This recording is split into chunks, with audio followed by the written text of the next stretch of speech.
एक बार स्वर्ग लोक में सबसे बड़ा कौन के प्रश्न पर 9 ग्रहों में वाद विवाद हो गया। विवाद इतना बढ़ा कि परस्पर भयंकर युद्ध की स्थिति बन गई। निर्णय के लिए सभी देवता देवराज इंद्र के पास पहुँचे और बोले, हे देवराज, आपको निर्णय करना होगा कि हम में से सबसे बड़ा कौन है। देवताओं का प्रश्न सुनकर देवराज इंद्र उलझन में पड़ गए। इंद्र बोले, मैं इस प्रश्न का उत्तर देने में असमर्थ हूँ। हम सभी पृथ्वी लोक में उज्जैनी नगरी में राजा विक्रमादित्य के पास चलते हैं। देवराज इंद्र सहित सभी ग्रह यानी देवता उज्जैनी नगरी पहुँचे। महल में पहुंचकर जब देवताओं ने उनसे अपना प्रश्न पूछा तो राजा विक्रमादित्य भी कुछ देर के लिए परेशान हो उठे, क्योंकि सभी देवता अपनी अपनी शक्तियों के कारण महान थे। किसी को भी छोटा या बड़ा कह देने से उनके क्रोध के प्रकोप से भयंकर हानि पहुंच सकती थी। अचानक राजा विक्रमादित्य को एक उपाय सूझा और उन्होंने विभिन्न धातुओं स्वर्ण, रजत, चांदी, कंसा, तांबा, सीसा, रंगा, जस्ता, अभ्रक व लोहे के 9 आसन बनवाए। धातुओं के गुणों के अनुसार सभी आसनों को एक दूसरे के पीछे रखवाकर उन्होंने देवताओं को अपने अपने सिंहासन पर बैठने को कहा। देवताओं को बैठने के बाद राजा विक्रमादित्य ने कहा, आपका निर्णय तो स्वयं हो गया। जो सबसे पहले सिंहासन पर विराजमान है वही सबसे बड़ा है। राजा विक्रमादित्य के निर्णय को सुनकर शनि देवता ने सबसे पीछे आसन पर बैठने के कारण अपने को छोटा जानकर क्रोधित होकर कहा, राजा विक्रमादित्य, तुमने मुझे सबसे पीछे बैठाकर मेरा अपमान किया है।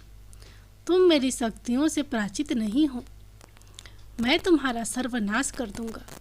शनि ने कहा, सूर्य एक राशि पर 1 महीने, चंद्रमा 2.25 दिन, मंगल 1.5 महीने, बुध और शुक्र 1 महीने, बृहस्पति 13 महीने रहते हैं, लेकिन मैं किसी राशि पर 7.5 वर्ष यानी 7.5 तक रहता हूँ। बड़े बड़े देवताओं को मैंने अपने प्रकोप से पीड़ित किया है। राम को 7.5 के कारण ही वन में जाकर रहना पड़ा और रावण को 7.5 के कारण ही युद्ध में मृत्यु का शिकार बनना पड़ा। राजा, अब तू भी मेरे प्रकोप से नहीं बच सकेगा। इसके बाद अन्य ग्रहों के देवता तो प्रसन्नता के साथ चले गए, परंतु शनि देव बड़े क्रोध के साथ वहां से विदा हुए। राजा विक्रमादित्य पहले की तरह ही न्याय करते रहे। उनके राज्य में सभी स्त्री पुरुष बहुत आनंद से जीवन यापन कर रहे थे। कुछ दिन ऐसे ही बीत गए। उधर शनि देवता अपने अपमान को भूले नहीं थे। विक्रमादित्य से बदला लेने के लिए एक दिन शनि देव ने घोड़े के व्यापारी का रूप धारण किया और बहुत से घोड़ों के साथ उज्जैनी नगरी पहुँचे। राजा विक्रमादित्य ने राज्य में किसी घोड़े के व्यापारी के आने का समाचार सुना तो अपने अश्वपाल को कुछ घोड़े खरीदने के लिए भेजा। घोड़े बहुत कीमती थे। अश्वपाल ने जब वापस लौटकर इस संबंध में बताया तो राजा विक्रमादित्य ने स्वयं आकर एक सुंदर व शक्तिशाली घोड़े को पसंद किया। घोड़े की चाल देखने के लिए राजा उस घोड़े पर सवार हुए तो वह घोड़ा बिजली की गति से दौड़ पड़ा। तेजी से दौड़ता घोड़ा राजा को दूर एक जंगल में ले गया और फिर राजा को वहां गिराकर जंगल में कहीं गायब हो गया। राजा अपने नगर को लौटने के लिए जंगल में भटकने लगा, लेकिन उन्हें लौटने का कोई रास्ता नहीं मिला। राजा को भूख प्यास लग रही। बहुत घूमने पर उसे एक चरवाहा मिला। राजा ने उससे पानी मांगा। पानी पीकर राजा ने उस चरवाहे को अपनी अंगूठी दे दी। फिर उससे रास्ता पूछकर वह जंगल से निकलकर पास के नगर में पहुंचा। राजा ने एक सेठ की दुकान पर बैठकर कुछ देर आराम किया। उस सेठ ने राजा से बातचीत की तो राजा ने उसे बताया कि मैं उज्जैनी नगरी से आया हूँ। राजा के कुछ देर दुकान पर बैठने से सेठ जी की बहुत बिक्री हुई।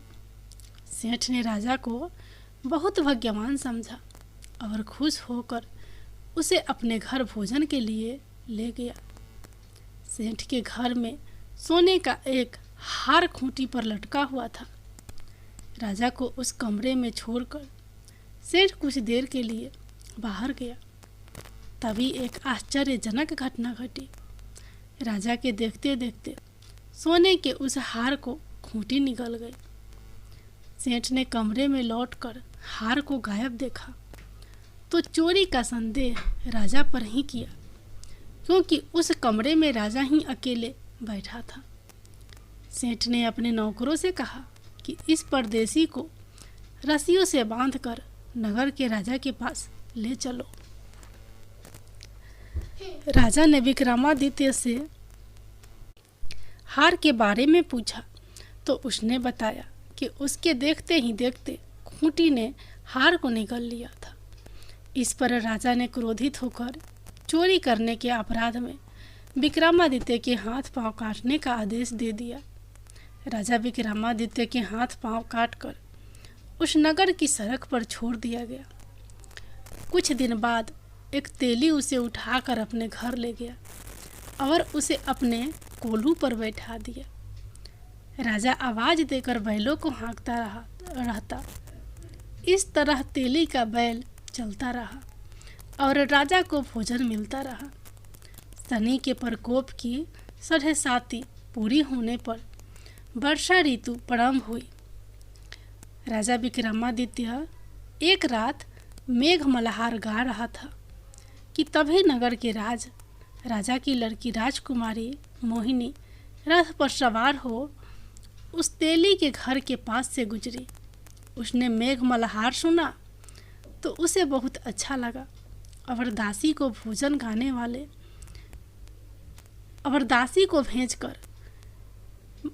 गाने वाले को बुला लाने को कहा। दासी ने लौटकर राजकुमारी को अपंग राजा के बारे में सब कुछ बता दिया। राजकुमारी उसके मेघ मल्हार से बहुत मोहित हुई, अतः उसने सब कुछ जानकर भी अपंग राजा से विवाह करने का निर्णय ले लिया। राजकुमारी ने अपने माता पिता से जब यह बात कही तो वे हैरान रह गए। रानी ने मोहिनी को समझाया, बेटी तेरे भाग्य में तो किसी राजा की रानी होना लिखा है, फिर तू उस अपंग से विवाह करके अपने पांव पर कुल्हाड़ी क्यों मार रही है।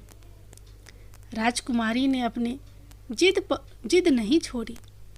अपनी जिद पूरी कराने के लिए उसने भोजन करना छोड़ दिया और प्राण त्याग देने का निश्चय कर लिया। आखिर राजा रानी को विवश होकर अपंग विक्रमादित्य से राजकुमारी का विवाह करना पड़ा। विवाह के बाद राजा विक्रमादित्य और राजकुमारी तेली के घर में रहने लगे।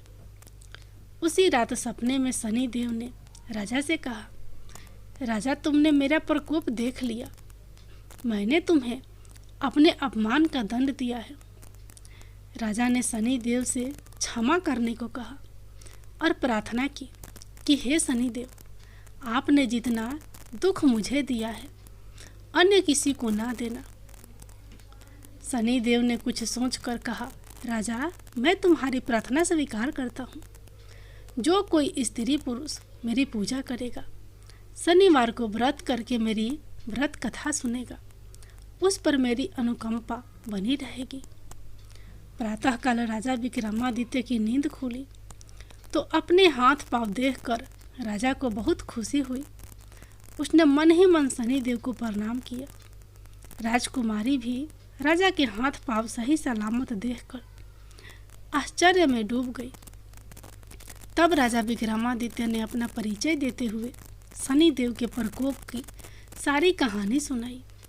सेठ को जब इस बात का पता चला तो दौड़ता हुआ तेली के घर पहुंचा और राजा के चरणों में गिरकर क्षमा मांगने लगा। राजा ने उसे क्षमा कर दिया, क्योंकि यह सब तो शनिदेव के प्रकोप के कारण हुआ था। सेठ राजा को अपने घर ले गया और उसे भोजन कराया। भोजन करते समय वहाँ एक आश्चर्यजनक घटना घटी। सब के देखते देखते उस खूंटी ने हार उगल दिया।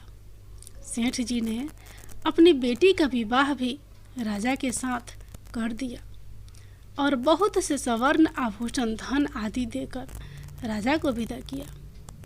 राजा विक्रमादित्य राजकुमारी मोहिनी और सेठ की बेटी के साथ उज्जैनी पहुँचे तो नगर वासियों ने हर्ष के साथ उनका स्वागत किया। अगले दिन राजा विक्रमादित्य ने पूरे राज्य में घोषणा कराई कि शनिदेव सब देवों में सर्वश्रेष्ठ हैं।